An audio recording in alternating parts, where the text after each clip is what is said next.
Now we have that 5-day precipitation forecast between now and Saturday. The only place where precipitation is likely to be above normal for this time of the year from the southeastern part of Texas across the southeastern part of the country. Most of the rest of the country should be about normal, although the southwestern California somewhat drier than normal. Carl? Pilots, it looks as though on this Tuesday that your main weather problems will be found at the lee of the Great Lakes and across the southern plains. So if you're flying in any of these areas or anywhere at all, make sure you get a pre-flight briefing before you do so. Let's take a look at the current flying conditions and over parts of the northeast and Great Lakes states, MVFR and IFR ceilings and visibilities due to the low clouds and snow squalls. Here's the fog and rain already breaking out for the central and western Gulf Coast. Snow falling all up and down the Rocky Mountain states with fog in the valleys of the west. Aircraft icing of note throughout the Gulf Coast. We expect some occasional moderate rime icing from the freezing level up to around 20,000 feet. And over the Rockies and high plains, watch out for some occasional moderate rime icing from the surface to around 16,000 feet. Quite a bit of turbulence as well over the northeastern part of the country and the New England states. Strong northwest winds will give rise to moderate bumps as high as 8,000 feet. Easterly winds on the increase from the southeast coast back into Texas. Moderate turbulence expected to 12,000 feet. And out in the west, a combination of jet stream wind shear and strong low-level winds will bring moderate to occasionally severe turbulence to 40,000 feet and just jet stream wind shear farther to the north. Then for this evening, we'll have MVFR and IFR weather with the snow squalls up the St. Lawrence River Valley, with that storm taking shape in the western Gulf of Mexico and with the new front moving into the Pacific Northwest. Now looking at turbulence, not much change over the northeast or over the lower Mississippi Valley. And we think the turbulence will subside a little bit as the storm moves out into the Gulf. And this turbulence only moderate to 20,000 feet for West Texas. Still jet stream wind shear expected across the plateau. Coming up next, we have winds aloft. Wayne kicks them off at 2,000 feet above ground level. And this morning we find high pressure in the northern plains, developing low pressure in the southern plains. Around the southeastern side of that high, we find wind speeds of around 25 knots from the lower Ohio Valley into the central part of Texas. Also over the northwestern and northeastern corners of the country, wind speeds there about 25 knots. Now we head up to 10,000 feet, high pressure circulation dominating the western third of the country with 25 to 50 knot winds in the northwest and the southwest, as well as from the upper Mississippi Valley eastward to most of the Atlantic seaboard. Now up at 18,000 feet, you can see where we have that upper level storm down over the southern Rockies this morning with 50 to 100 knot winds from the plateau southward into Mexico, and they pick up along the Gulf Coast northward along the Atlantic seaboard. Finally, at 34,000 feet, light winds right in the central part of the country with 100 to 150 knot winds from Montana southward to the Rio Grande Valley, then east and northeastward to the Atlantic coast. Now it's time for Weather Watch. Here again is Carl. And this morning we have some strong winds buffeting much of the northeast coast. Gale warnings continue from Eastport, Maine, southward to Merrimack River, Massachusetts. West winds will gust to 20 to 35 knots and seas will average 4 to 8 feet.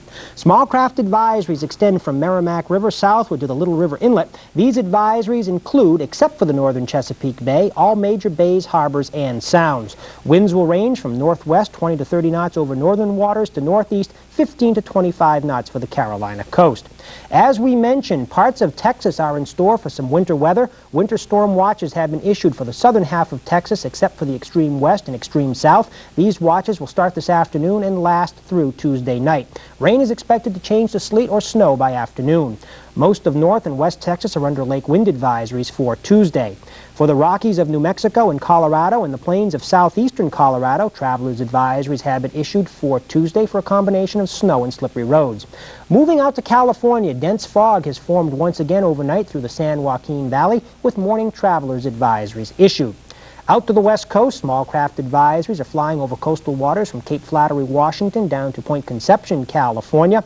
More small craft advisories are up for the inner waters of southern California, southward to Dana Point. Here, northeast winds will gust to more than 30 knots. And finally, small craft advisories extend through the Strait of Juan de Fuca for east winds increasing to 20 to 35 knots late in the day. Well, that wraps up Weather Watch and AM weather on this Tuesday morning. We hope you have a great day. Thank you for joining us, and we'll come back and see you again right here on Wednesday morning.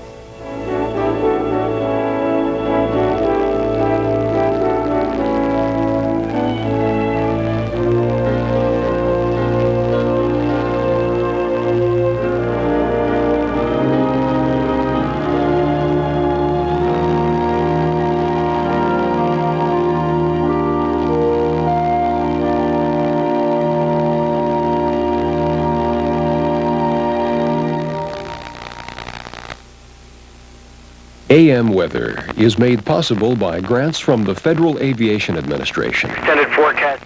Hilton Hotels, America's business address. The Aircraft Owners and Pilots Association. The AOPA Air Safety Foundation. The National Business Aircraft Association. Phillips Petroleum Company.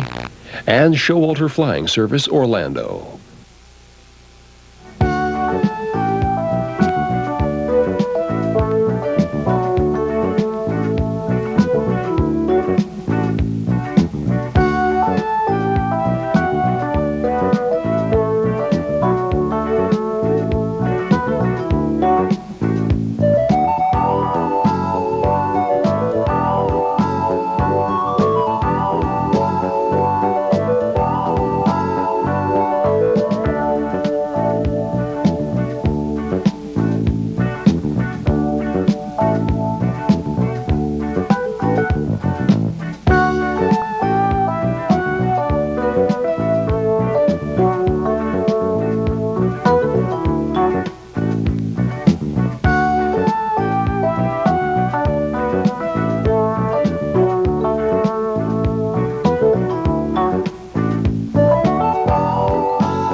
Public television in Buffalo, WNED TV, Channel 17.